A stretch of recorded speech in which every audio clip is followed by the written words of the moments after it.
Hello, I'm Joshua, and I'm an INTP. And first and foremost, I would like to say thank you for viewing this video and subsequently visiting my channel. The topic of this video will be an introduction to my channel.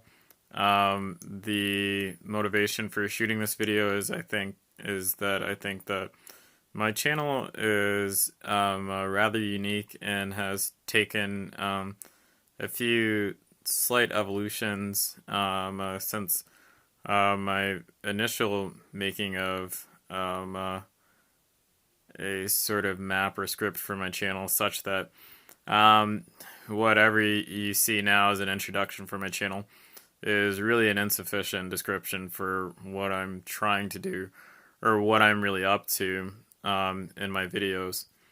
The first thing I would like to say is that typology or typological descriptions are things that I deal with, but topology is not my only nor my sole interest in terms of being, I guess, a YouTube vlogger and somebody who just makes videos on ideas.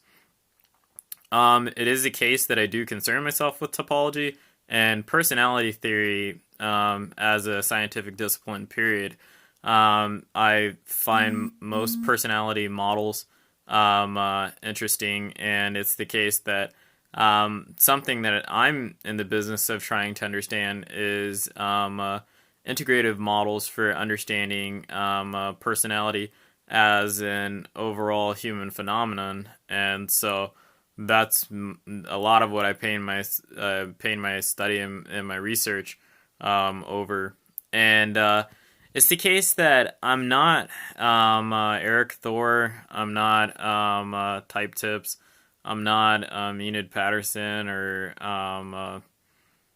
you name them, INFP or INTJ Coffee or Michael Pierce or any of the popular analysts, because I mean I don't really think that MBTI and the way that it's currently casted is accurate and a complete description of personality.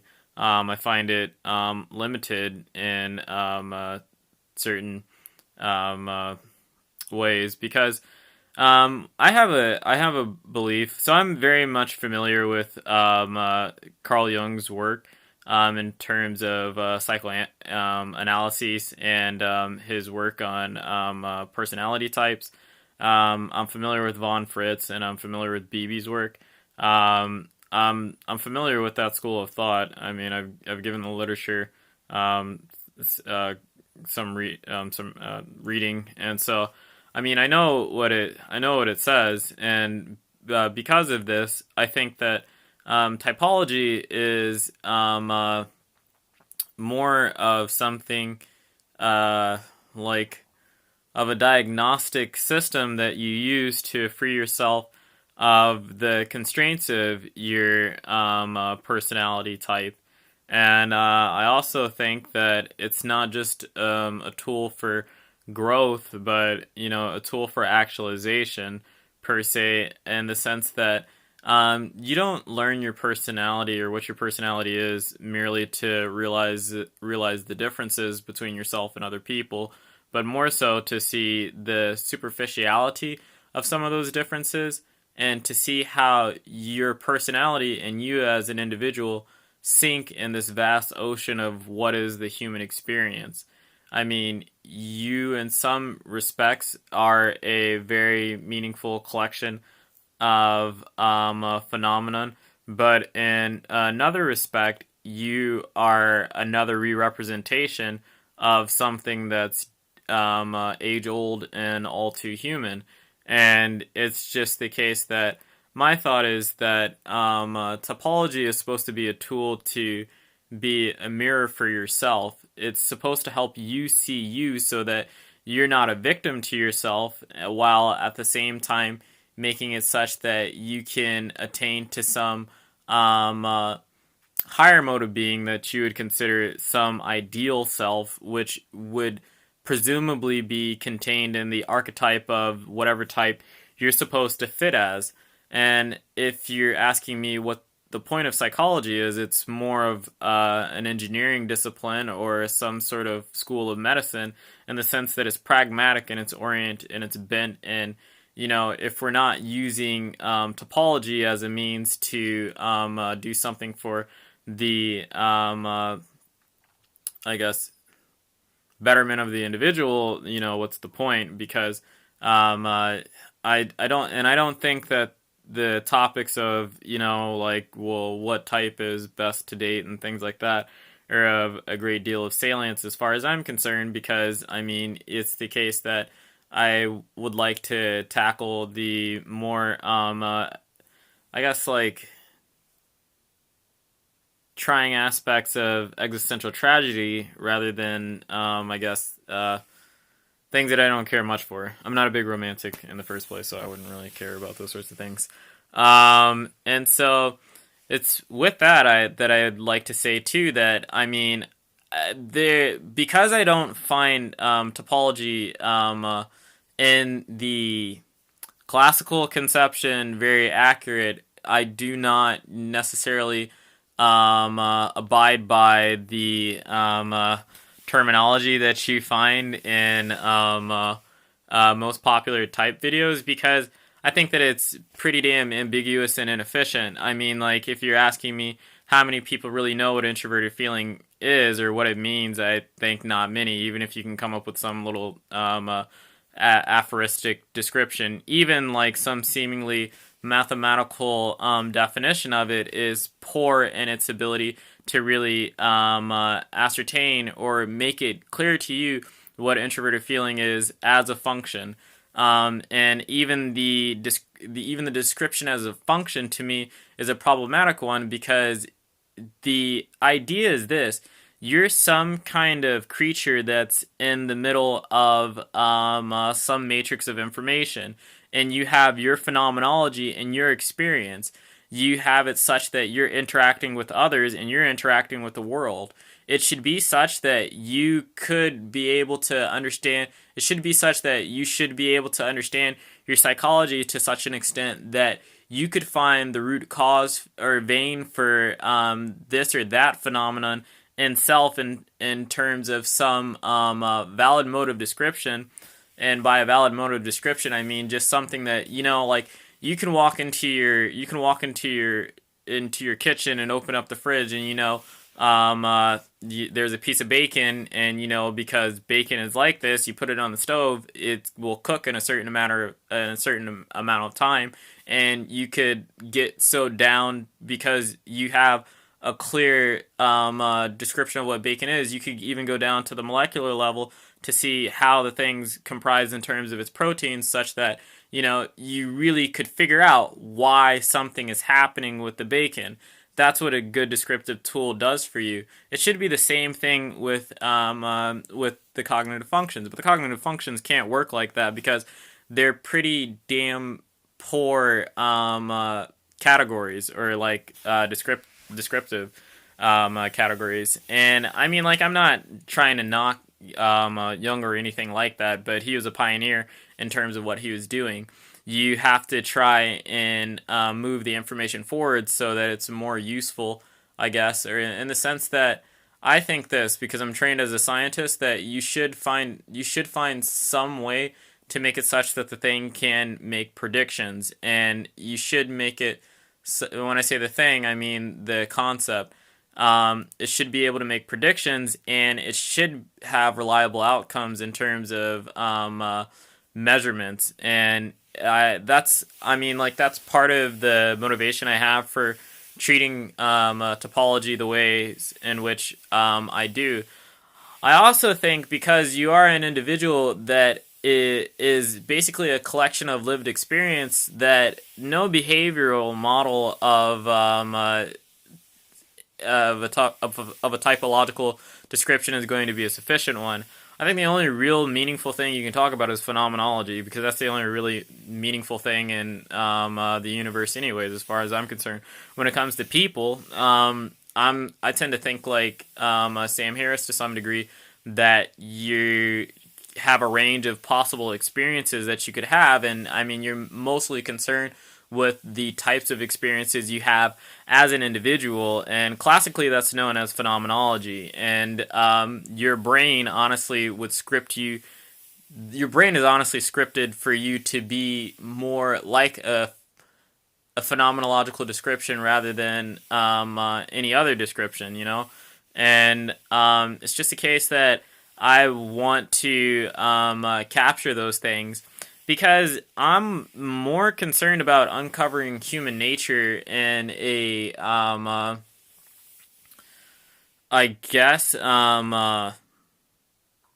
understandable way than I am interested in type. And I'm interested in the implications of human nature and what that might mean about one's desires to find a meaningful life, or one's desires to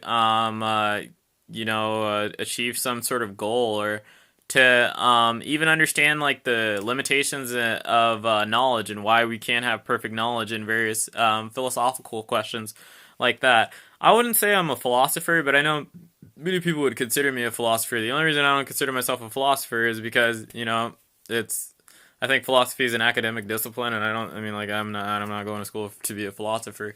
Though I think about things all the time, and I suppose many people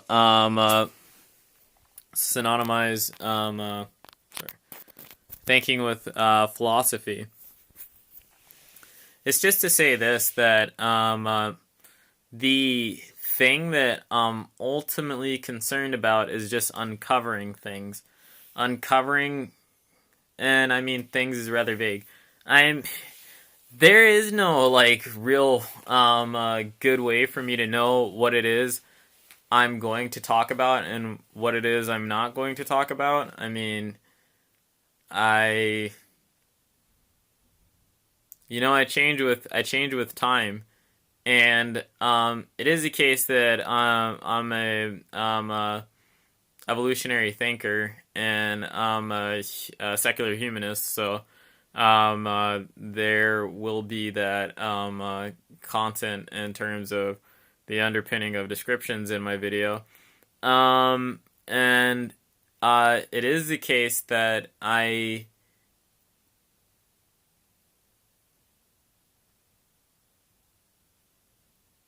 don't think that topology is complete or it's finished. And part of my motivation is to tie some sort of physiological correlate to any kind of function or phenomenon. Like right now, in terms of the things I'm doing related to topology, I'm trying to finish the 16 types. Like, I'm taking a break from that. But part of the reason I'm taking a break from that is because I'm concerning myself with what I call the phenomenology of type, and trying to really bring to bear the description of the phenomenology of an individual in terms of their typological makeup. I'm more concerned with the what than a who. I'm not concerned with who the INTPs are, or who the ISTJs are, or who are the ENTJs or ENFJs or anything like that. I mean, I'm not C.S. Joseph. What I care about is the what. I don't think I don't think you can get a who separate from a what in the first place. Like, what is an INTP? What is an ENFJ? What is an INFP? Like, what are they? I mean, in terms of being creatures that fit in some sort of ecological schema of modes of being, if you will. Like, if you're gonna have a person, you know, yeah. I mean, like that's another conversation. But I mean, I'm concerned about the what of types rather than the who of types, or anything like that. Though I know like that the who stuff is like the things that people really care about. They're not the things that are the most fruitful in bringing to bear understanding, and honestly like the most useful in terms of practical action. Because, yeah, it's nice to have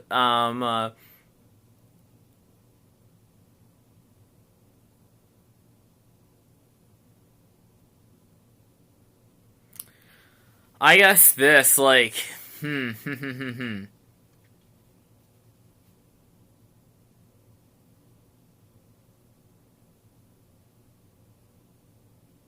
like the topics I choose to talk about are very theoretical, but I think you need the best theoretical models lead to the best practical outcome. I guess is the simplest way to put that. And the like outside of the phenomenology of type, I mean that's part of the reason why I'm going with the phenomenology of type. Within the idea of the phenomenology of type, what I'm trying to do is find a physiological correlate to everything that we know about topology. Like if I can completely redress the descriptions of all of the cognitive functions in terms of like modern neuroscientific and cognitive science, or at least like cognitive neuroscientific language, then the happier I am. Because part of the thing I don't like is that nobody really knows what intuition is. Like nobody really knows what extroverted intuition is, or introverted intuition, or sensing, or anything like that. We have this jargon and these descriptors for these things, but nobody knows what the damn things are. I mean, like, quite honestly, try to honestly say what a cognitive function is, and you're gonna find a very, very thick brick wall you're going to run into, because where exactly do they exist in the brain? If you don't have an idea of a soul, just where are they in the individual? And when you're talking about psychology, then you have to have some sort of representation in the brain. And I mean, as far as I can tell, and as far as I can see, there's no room for understanding the brain in terms of subdivided modules. I mean, it's like the brain has its divisions and specificities given to it by way of its laterality in terms of right or left hemispheric, or frontal or posterior or midbrain, or whatever you're talking about. The position of the position of the tissue in the brain has a lot to do with the function of the tissue in the brain, but it's not as if anything runs independent of any other thing, and the brain is what you would call an integrative structure. And so it's just the case that you would be more apt, at least I think, that it would be more apt to try and describe things in terms of neurophysiology, and I'm gonna stay away from neurophrenology and or neuroanatomy, because I think that that's like even a bit questionable. I mean, it's sketchy. Like we don't understand neuroanatomy that well, like well enough, I think, to give. Part of the reason I say that is because like you have to look at what we're talking about. Oftentimes, like take introverted thinking for example as a function, which like is my dominant function. When somebody's talking about introverted thinking, they talk about a function that's concerned with logical processing, rendering and analyzing information in a system or body of knowledge, something like that. And when you're trying to go from the neuroanatomy to complex like reasoning in the brain, like Jesus, man, like you're up a few tiers of resolution that are not exactly easily tracked in terms of what we're capable of in terms of our analytic capacities, with EEGs or fMRIs or anything like that.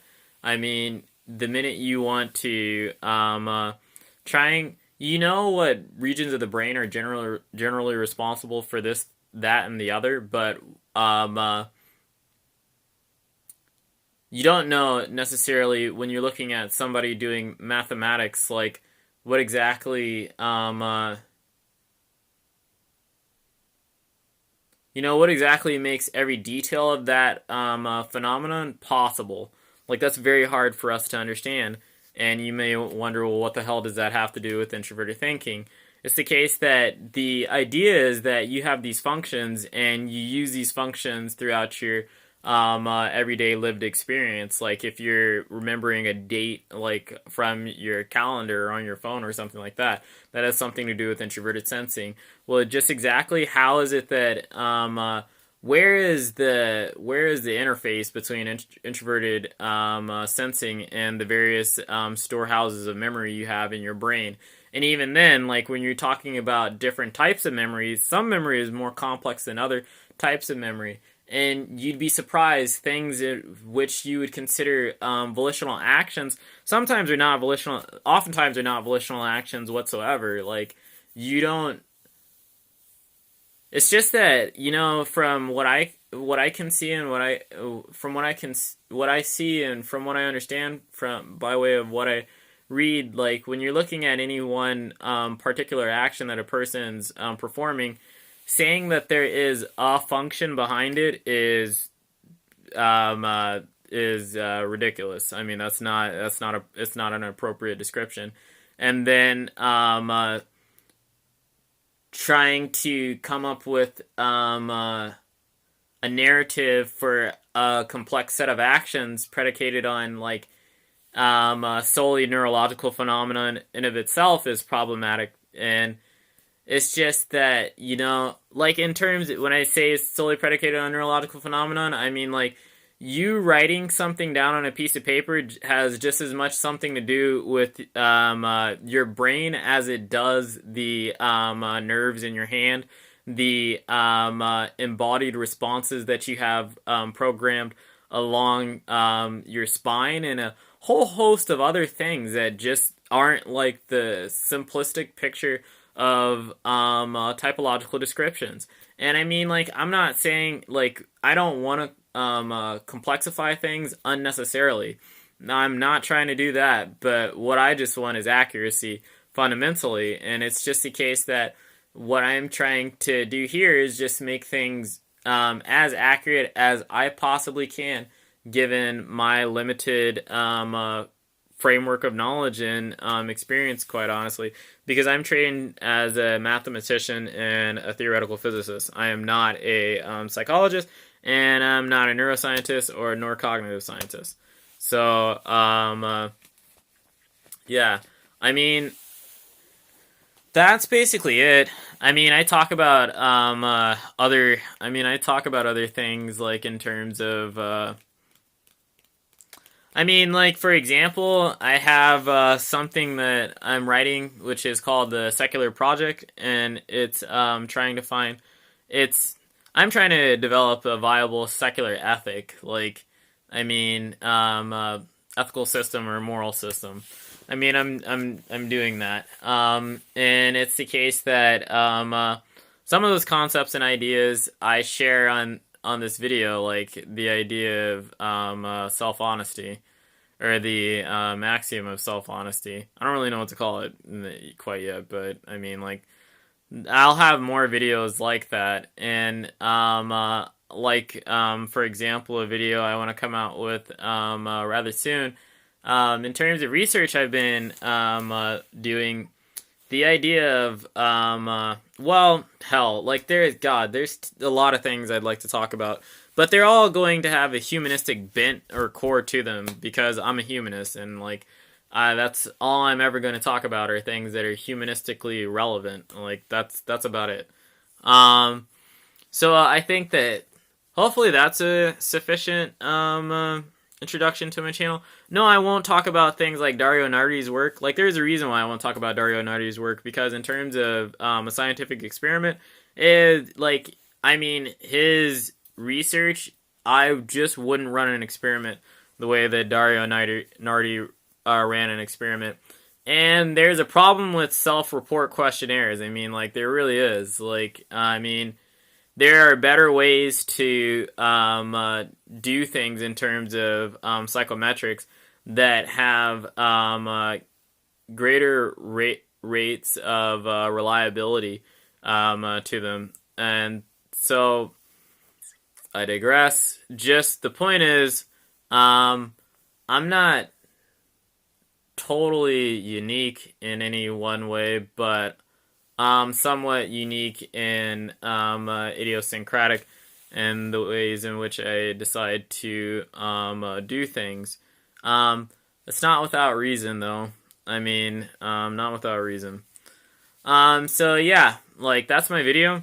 And I mean, like, I'm not kidding. I'm going to come up with a description of each of the cognitive functions, but they just won't be in the ways in which you understand them, because I find that the ways in which things are described and the language that things are embedded in makes it such that too often it seems like topology is decontextualized from lived experience or from known experience, or like,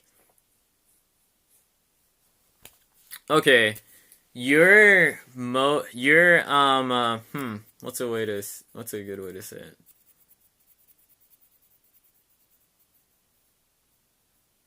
Topology should be there to help you make sense of the world, I think, and it should be the case that um uh,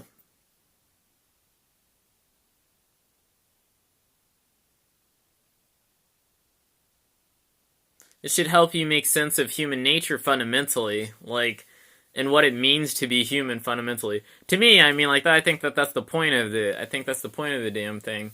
And so that's what I try to embed in things, and it's part of the reason why I want to change the descriptions. Now, I don't like care if anybody else like picks up on what I'm doing necessarily, or if anybody cares to like reproduce this stuff. Like, please don't. Like, but I mean, like, it's just a case that, I mean, it's an exercise for myself because I get bored every now and then, and there are things that I think people will enjoy, because I mean, like, when you deal with the emotions in terms of in terms of affective neuroscience, they're bloody interesting, and when you start understanding like the difference, I mean, like, some of the superficial differences between feelings and things. I mean, like, yeah, whatever, like, much to talk about in other videos, but this is just to say that if you have come to this channel solely seeking things on, or being, or if you come to this channel looking for things that you're comfortable with or are familiar with, like, maybe you are familiar with some of the things that I'm talking about. I mean, that's very, if you're into scientific like literature, I mean, you're probably familiar with a lot of the things that I'm talking about, so it won't be that strange to you. But it's the case, like, but if you're just a topology enthusiast, like, I'm probably not your channel. Like, I'm probably not your channel. So, yeah, that's an introduction to my channel. Hopefully you found it accurate and informative. Like, something can be, well, I don't know if something can be informative without being accurate, but hopefully you found it informative. I think that's the word I want. Anyways, that's my video, and thank you for watching.